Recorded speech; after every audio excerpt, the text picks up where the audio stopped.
नमस्कार, आप देख रहे हैं प्रॉपर्टी प्लस। मैं हूं दीपक यादव। 1 जुलाई 2017 ये वो तारीख है जब देश ने वन नेशन वन टैक्स की ओर जीएसटी के रूप में एक अहम कदम बढ़ाया।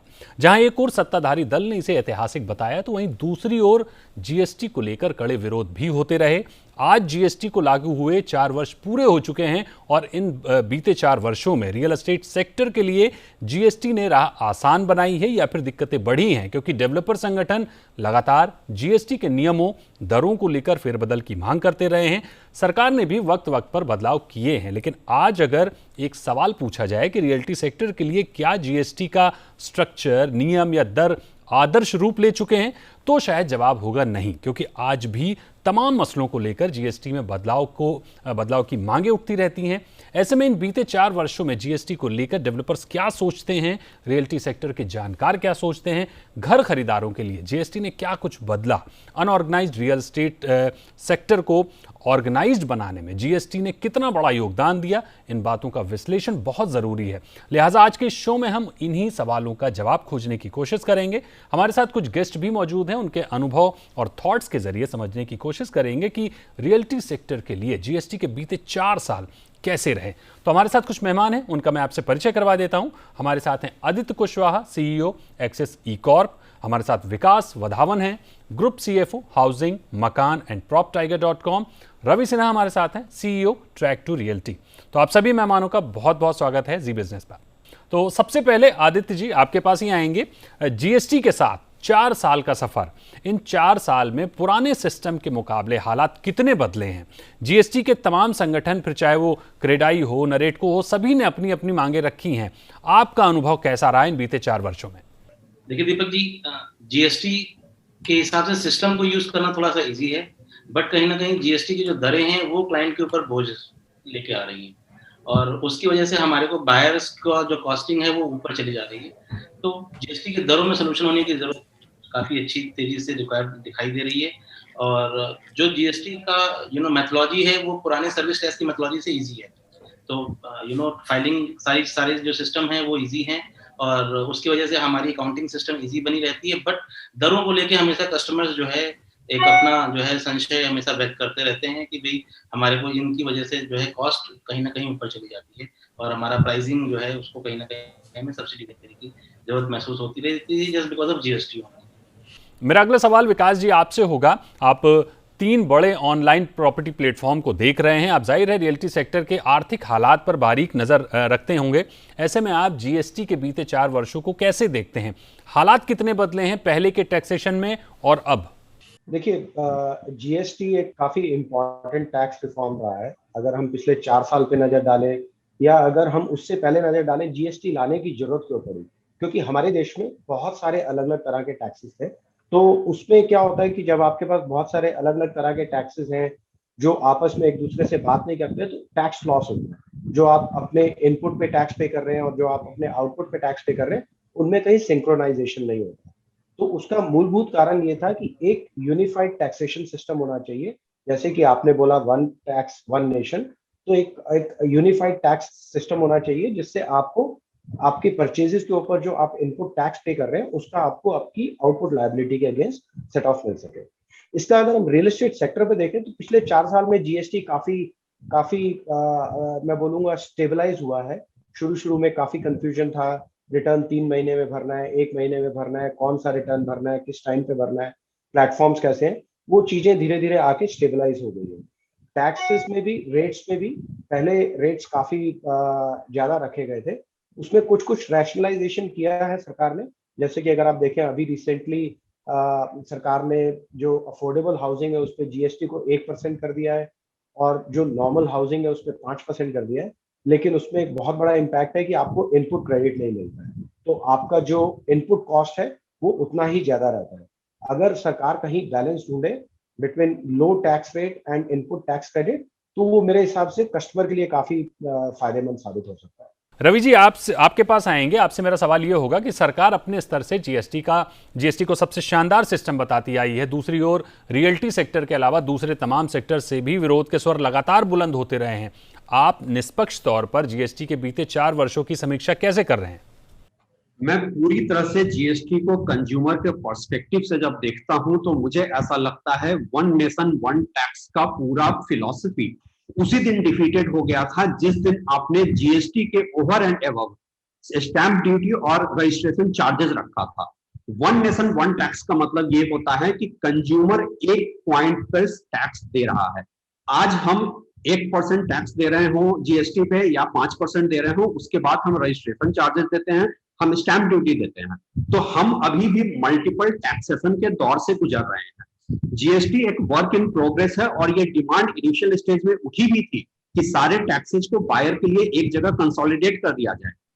होता क्या है कि एक एवरेज बायर आपके निटी ग्रिटी डिटेल्स में नहीं जाएगा। बिफोर जीएसटी जब मैं चार्ट देखता हूं तो 6 तरह के सेंट्रल टैक्स थे और 8 तरीके के स्टेट टैक्स थे। एक बायर अपना ओवरऑल एक्विजिशन कॉस्ट देखता है, वो ये नहीं देखता है कि वो किस ब्रेकअप में कितना दे रहा है।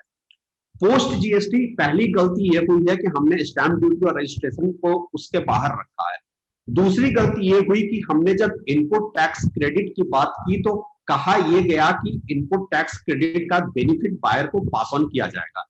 हम सब जानते हैं और सरकार ने भी रियलाइज किया कि डेवलपर बेनिफिट पास नहीं कर रहे थे, जिस वजह से ये इनपुट टैक्स क्रेडिट हटाकर ये 1% और 5% के स्लैब में लाया गया। तो अगर आप बायर के एंगल से देखते हैं तो 4 साल में बायर के लिए चीजें नहीं बदली हैं।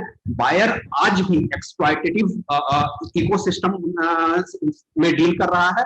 अगर आपको जीएसटी को स्ट्रीमलाइन करना है, मैं कहता हूं आप 1% नहीं, आप 12% लें, लेकिन उसके बाद over and above stamp duty और रजिस्ट्रेशन चार्जेस को हटा दें, और यही एक ऐसा फॉर्मूला है जिससे कि बेटर ट्रांसपेरेंसी आ सकता है।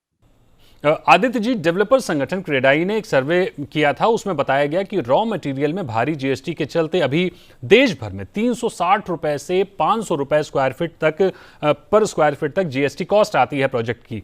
इनपुट टैक्स क्रेडिट फिर से शुरू करने की मांग की जा रही है। वर्क कॉन्ट्रैक्ट सर्विस में जीएसटी 18% से 12% की मांग की जा रही है। ये तो वो मांगे हैं जो हम देख पा रहे हैं। और आपको क्या लगता है कि जीएसटी में किया जाना चाहिए ताकि प्रोजेक्ट की जो कॉस्ट है वो रीजनेबल बनाई जा सके? दीपक जी, देखिए कहीं ना कहीं दरों में तो चैलेंज है ही। जो कंस्ट्रक्शन मटेरियल है उसमें 28% तक का जीएसटी हमें पे करना पड़ रहा है और उसकी वजह से कॉस्ट ऑफ कंस्ट्रक्शन बहुत अप जा रही है। ओवर एंड अबव जो कॉन्ट्रैक्टर की जो पेमेंट हो रही है उसमें भी 18% का जीएसटी जा रहा है, क्योंकि वो भी सर्विस के रूप में देखा जाता है। तो इन सब का जो बर्डन है उसकी वजह से एमआरपी ऑफ जो है, जो हमारे को कॉस्ट टू होम पड़ रहा है, वो उसकी दर बहुत ऊपर चली जा रही है और उस हिसाब से कस्टमर से, कंज्यूमर से उतना जीएसटी की रिकवरी नहीं हो रही, क्योंकि आज की तारीख में इस कोविड सिनेरियो में वो टाइम पे इंस्टॉलमेंट भी पे नहीं कर पा रहा है कंज्यूमर अपना।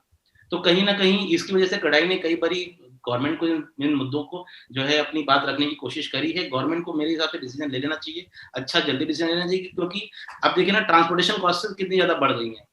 रॉ मटेरियल कॉस्ट पहले से जो है अपग्रेड हो चुकी है, बहुत ज्यादा ऊपर जा चुकी है। तो इन चारों तरफ से जो पुराने डेवलपर जिन्होंने प्रोजेक्ट आज से 3 साल पहले अनाउंस किए थे उसको सेल कर चुके हैं, उन कॉस्ट पे भी उसको पूरा करना कठिन होता जा रहा है, क्योंकि आज की तारीख में डेवलपमेंट कॉस्ट वो पहुंच चुकी है जिस कॉस्ट में उसने प्रोजेक्ट को लॉन्च किया था। तो for the safety of the buyers कहीं ना कहीं उनको जीएसटी का अगर उसमें बेनिफिट मिल जाता है या गवर्नमेंट जीएसटी के ऊपर डिसीजन ले सकती है तो उसको एक सेट ऑफ मार्जिन मिलता है जिससे वो अपने कमिटमेंट को और इजीली फुलफिल कर सके। विकास जी, यही सवाल आपसे भी होगा मेरा कि डेवलपर्स तमाम तरह की मांग कर रहे हैं कि रॉ मटेरियल में भारी जीएसटी के चलते अभी भी देश भर में जो पर स्क्वायर फीट कॉस्टिंग है, पर स्क्वायर फीट जो लागत है वो काफ़ी ज़्यादा आती है। इनपुट टैक्स क्रेडिट की मांग है, वर्क कॉन्ट्रैक्ट सर्विस में जीएसटी कम करने की मांग है। इसके अलावा आपके नज़रिए से आपको क्या लगता है कि जीएसटी में किया जाना चाहिए ताकि प्रोजेक्ट कॉस्ट को रीजनेबल बनाए रखा जा सके? तो देखिए, आई थिंक रवि जी ने काफी इम्पोर्टेंट पॉइंट उठाया है। एक तो स्टैम्प ड्यूटी वाला, तो अगर हम देखें वन नेशन वन टैक्स को अगर ट्रूली इम्प्लीमेंट करना है तो स्टैम्प ड्यूटी एक एरिया है जो सरकार को जरूर मद्देनजर रखना चाहिए। लेकिन मैं समझ सकता हूं कि सरकार के अपने चैलेंजेस हैं, बिकॉज स्टैम्प ड्यूटी और रजिस्ट्रेशन चार्जेस एक स्टेट मैटर है। आप उसको कैसे यूनिफाइड टैक्स में लाएंगे वो एक बहुत बड़ा चैलेंज है। लेकिन अगर ये कर पाएंगे तो इससे काफी ट्रांसपेरेंसी आ पाएगी पूरे टैक्स सिस्टम में और कंज्यूमर के लिए बहुत आसान हो पाएगा कि उसको एक टैक्स देना है। और जैसा कि रवि जी ने बिल्कुल ठीक बोला कंज्यूमर जब खरीदने जाता है तो उसको ये फर्क नहीं पड़ता कि कितना जीएसटी दिया, कितना स्टैम्प ड्यूटी दिया। उसको सिर्फ ये समझ आता है कि मैंने इतने की प्रॉपर्टी खरीदी और उसके ऊपर मैंने कितने के टैक्सेस और अदर चार्जेस दिए। अब वो किस पॉकेट में जाते हैं उसको उससे कोई फर्क नहीं पड़ता। दूसरा, अगर हम जीएसटी का रैशनलाइजेशन की बात करें तो जैसा कि आदित्य जी ने भी बोला, तो हमें रेट्स को तो रैशनलाइज करना ही करना है, लेकिन हमें एक ऐसा सिस्टम निकालना है जिससे कि डेवलपर्स को सारा इनपुट क्रेडिट मिल सके। क्योंकि अगर इनपुट लॉस होगा तो जीएसटी का जो मूलभूत कारण है वो कहीं ना कहीं पर्पस डिफीट हो जाता है। और अगर इनपुट को अगर वो क्रेडिट में क्लेम नहीं कर पाएंगे तो ऑब्वियस है कि डेवलपर को वो कॉस्ट कस्टमर को पास ऑन करना पड़ेगा और इसलिए कस्टमर का जो एंड कॉस्ट है वो बढ़ जाएगा। तो सबसे इम्पॉर्टेंट जो है कि वो एक ऐसा टैक्स सिस्टम निकाले, ऐसा एक रेट स्ट्रक्चर निकाले जिसमें डेवलपर अपना इनपुट अवेल कर सके और इवेंचुअली उसका बेनिफिट कस्टमर को पास ऑन कर सके। एक तीसरा इम्पॉर्टेंट चीज जो मुझे लगता है बहुत इंपॉर्टेंट है कस्टमर के पॉइंट ऑफ व्यू से और इंडस्ट्री के पॉइंट ऑफ व्यू से, आज की डेट में अगर हम देखें डेवलपर्स के लिए अंडर कंस्ट्रक्शन प्रोजेक्ट्स के लिए कंस्ट्रक्शन फंडिंग एक बहुत बड़ा चैलेंज है। और कंस्ट्रक्शन फंडिंग का एक बहुत बड़ा सोर्स होता था अंडर कंस्ट्रक्शन प्रॉपर्टीज को बेच के कस्टमर से कंस्ट्रक्शन लिंक प्लान में पैसे लेना। लेकिन अगर आप देखें जो हमारा ये जीएसटी टैक्स सिस्टम है, अंडर कंस्ट्रक्शन प्रॉपर्टी पे आपको जीएसटी देना होता है और कंस्ट्रक्टेड प्रॉपर्टी पे जीएसटी नहीं लगता है। तो from an end consumer perspective, हालांकि वो कहीं ना कहीं कॉस्ट जोड़ के कस्टमर को देना ही पड़ता है, लेकिन उसको लगता है कि अगर मैं ओसी आने के बाद डेवलपर से ये प्रॉपर्टी खरीदूंगा तो मुझे 5% या 10% सस्ती मिलेगी बिकॉज मुझे जीएसटी नहीं देना। तो कहीं ना कहीं ये सब चीजें कस्टमर के बाइंग डिसीजन को इम्पैक्ट करती है और इंडस्ट्री को इम्पैक्ट करती है। Welcome back. आप देख रहे हैं प्रॉपर्टी प्लस और आज हम चर्चा कर रहे हैं जीएसटी के 4 वर्ष पूरे होने पर। 4 वर्ष पूरे होने के बाद भी रियल एस्टेट के लिए जीएसटी क्या फायदेमंद रहा या नुकसानदेह रहा, क्या सोचते हैं जानकार, क्या सोचते हैं डेवलपर्स, इसी पर आज चर्चा जारी है और हमारे साथ मेहमान बने हुए हैं। चर्चा को आगे बढ़ाते हैं। डेवलपर्स की अपनी मांगे हैं, सरकार की अपनी दलीलें और मजबूरियां हैं। आपकी समझ से जीएसटी में फौरी तौर पर क्या ऐसे बदलाव की जरूरत है जो डेवलपर्स को भी राहत पहुंचा सके और ग्राहक पर भी बोझ ना पड़े और साथ ही साथ राजस्व भी बना रहे? रवि जी, आपसे मेरा सवाल है। अगर आप रियल एस्टेट को सेकंड लार्जेस्ट इकोनॉमिक एक्टिविटी मानते हैं तो फिर रियल एस्टेट के जितने मेजर इनपुट सोर्सेज हैं उस पे 28% का जीएसटी कहीं से लॉजिकल नहीं बनता है, क्योंकि आप प्रोडक्ट में जितना ज्यादा जीएसटी ले रहे हैं उसका एड ऑन बर्डन वो बायर पे आ रहा है। सबसे पहले आपको इनपुट पे आपको एक रैशनलाइज करना होगा कि 28% जीएसटी कहीं से लॉजिकल नहीं है।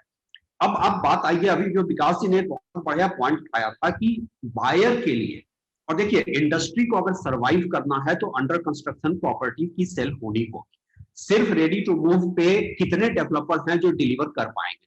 मार्केट में डिफॉल्ट्स इसीलिए बढ़ रहे हैं क्योंकि डेवलपर्स, अब बायर जो है वो कहता है कि हम जीएसटी में एक बार रेडी टू मूव होने के बाद मुझे कोई जीएसटी नहीं देना पड़ेगा।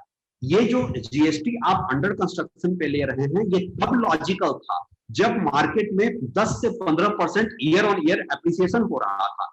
आज जबकि एप्रिसिएशन नहीं हो रहा है बल्कि कहीं कहीं पर हमें डी ग्रोथ देखने को मिल रहा है, मेरे ख्याल से इसको रिवर्स करने की जरूरत है। आप अंडर कंस्ट्रक्शन प्रॉपर्टी पे जीएसटी बिल्कुल हटा दें और रेडी टू मूव पे जीएसटी कर दें।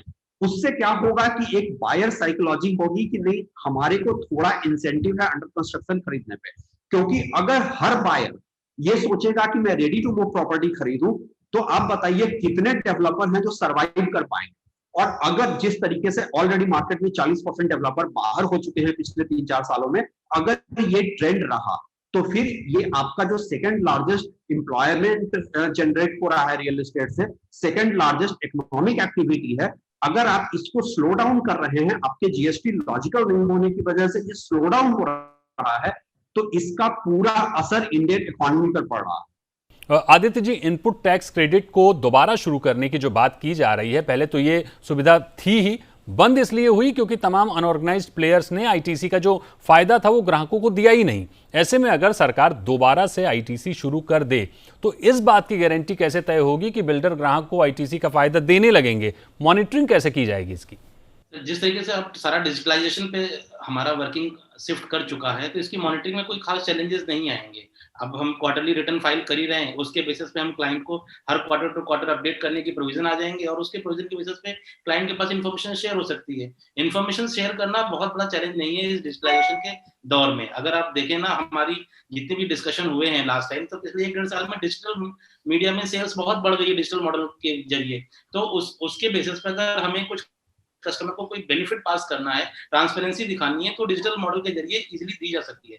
और अगर इसमें गवर्नमेंट भी कुछ अपने रूल रेगुलेशन इंपोज कर देगी, तो कस्टमर का कॉन्फिडेंस हो जाएगा कि जो डेवलपर अपने ये इंफॉर्मेशन शेयर कर रहा है कि इतना उसने जीएसटी का इनपुट उसको देना बाकी है, तो वो उसमें बिलीव भी कर लेगा। और कहीं ना कहीं एंड ऑफ द प्रोजेक्ट, जब वो प्रोजेक्ट की बैलेंस शीट फिल करेगा, तो उसके हिसाब से उसको जीएसटी की ट्रांसपेरेंसी अपने आरओसी में भी अपलोड करनी पड़ेगी। हर जगह सारी चीजें डिक्लेयर कर सकता है। तो ट्रांसपेरेंसी कैन बी डन, बशर्ते गवर्नमेंट उसका प्रोविजन लेके आए, और कुछ सर्टेन रूल रेगुलेशन अगर इम्पोज करा देगी, तो through digital model that can be possible.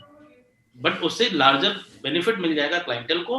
और जैसा कि रवि जी भी कह रहे थे, हम सब लोग एग्री भी हैं कि कहीं ना कहीं अगर बेनिफिट मिलेगा, तो नॉट ओनली बायर, ये एक एम्प्लॉयमेंट सिस्टम भी बढ़ता है और एक इकोनॉमी का रोल अदा करता है। जीएसटी में बदलाव की जो मांगे डेवलपर्स की ओर से लगातार की जा रही हैं बीते वर्षों में, उसमें रॉ मटेरियल पर जीएसटी घटाने की बात सबसे अहम है।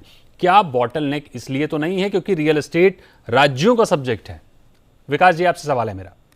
नहीं, इसमें मेरा मेरा मानना है कि ये नहीं है कि ये राज्यों का हिस्सा है। अगर ऐसा होता तो फिर तो बहुत सारी चीजों में टैक्स रेट्स एस्टैब्लिश करने में प्रॉब्लम आ जाता। देखिए, जो ये अलग अलग जीएसटी दरें हमारे देश में हैं, ये बहुत ही अनयूजुअल है। अगर आप पूरे विश्व में देखें, जिस भी देश ने जीएसटी को अडॉप्ट किया है, उन लोगों ने एक यूनिफाइड टैक्स रेट अडॉप्ट किया है।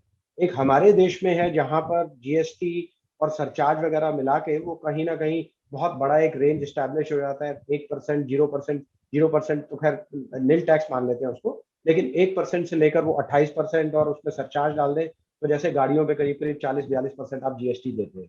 तो ये फ्रॉम कंज्यूमर इकोनॉमी पर्सपेक्टिव, देखिए, इंडिया एक कंज्यूमर इकोनॉमी है। अगर हम कंज्यूमर इकोनॉमी की बात करते हैं, तो जितना कंजम्पशन बढ़ेगा उतना हमारा इकोनॉमी बढ़ेगा, और higher taxes is always a deterrent for consumer economy. तो कहीं ना कहीं सरकार को ये मद्देनजर रख के एक शॉर्ट टर्म पेन लेना पड़ेगा।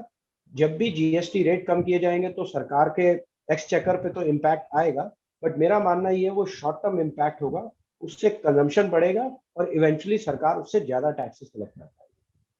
रवि जी, ठीक यही सवाल आपसे भी हम समझना चाहेंगे कि क्या रियल एस्टेट राज्यों का मसला है, इसलिए केंद्र इसमें जीएसटी के जरिए ज्यादा फेरबदल पर गंभीर नहीं है?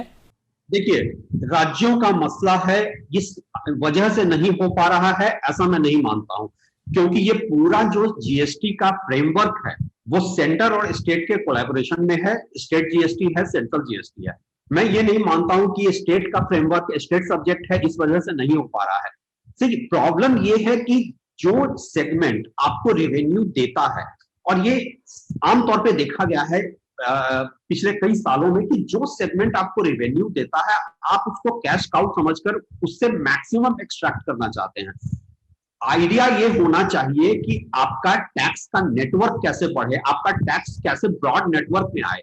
यहाँ आइडिया ये बनकर आ रहा है कि ज्यादा से ज्यादा टैक्स कम से कम टैक्स पेयर से कैसे लिया जाए। मुझे नहीं लगता है कि ये स्टेट सब्जेक्ट है, इस वजह से हो रहा है। मैं कहता हूं आप टैक्स कंज्यूमर से भी, एंड कंज्यूमर से भी आप 18% टैक्स ले लें, लेकिन उसमें आप स्टैंप ड्यूटी, रजिस्ट्रेशन सबको इनकॉर्पोरेट कर दें। सिमिलरली इनपुट टैक्स पे भी आप 18% का स्लैब बना दें डेवलपर के लिए, और लेकिन अक्रॉस द बोर्ड सारे आपके रॉ मटेरियल्स पे वो एप्लीकेबल होना चाहिए। मेरे ख्याल से थोड़ा सा आउट ऑफ बॉक्स थिंकिंग की जरूरत है। अगर आपने थोड़ा आउट ऑफ बॉक्स सोचा और प्लान कुछ ऐसे किया कि हम टैक्स को सिंप्लीफाई करेंगे। प्रॉब्लम ये हुई है कि जीएसटी आने के बाद अभी ऐसा लगता है कभी कभी कि जैसे क्रिकेट में डकवर्थ लेविस मेथड से रन कैलकुलेट होते हैं, हमारे यहाँ पूरा का पूरा टैक्सेशन डकवर्थ लेविस मेथड से कैलकुलेट हो रहा है। आप इसको सिंप्लीफाई कर दें, एंड कंज्यूमर के लिए भी सिंप्लीफाई कर दें और डेवलपर्स के लिए भी कर दें। ये एक डुएबल मैट्रिक्स है। मैं नहीं मानता हूं कि सेंट्रल स्टेट के प्रॉब्लम में ये नहीं हो सकता है। यानी मोटे तौर पर समझने की कोशिश करें तो बीते 4 वर्षों में जीएसटी ने रियल एस्टेट में ही नहीं तमाम सेक्टर्स के लिए टैक्स को सिंप्लीफाई किया है। जहां पहले 14 से ज्यादा टैक्स दिए जाते थे, वहां आज स्थिति काफी बेहतर है। लेकिन ऐसा नहीं है कि सब कुछ बेहतर हो गया है। तमाम दिक्कतें अभी भी हैं जिनको ठीक करने की जरूरत जानकार मानते हैं, जिस पर सरकार को ध्यान देने की जरूरत है। रवि जी, विकास जी, आदित्य जी, आप सभी मेहमानों का बहुत बहुत शुक्रिया हमारे साथ जुड़ने के लिए और अपने अनुभव हमारे साथ साझा करने के लिए। आज के शो में फिलहाल इतना ही। जल्द हाजिर होंगे अगले एपिसोड में रियल्टी सेक्टर से जुड़े किसी और मुद्दे के साथ। शो से जुड़ा कोई भी सुझाव या प्रतिक्रिया हो तो आप हमें जरूर लिखें। हमें आप मेल कर सकते हैं या फिर सोशल मीडिया और व्हाट्सएप के जरिए भी आप हमसे जुड़ सकते हैं। बाकी देश दुनिया की अहम खबरों के लिए आप बने रहिए जी बिजनेस पर।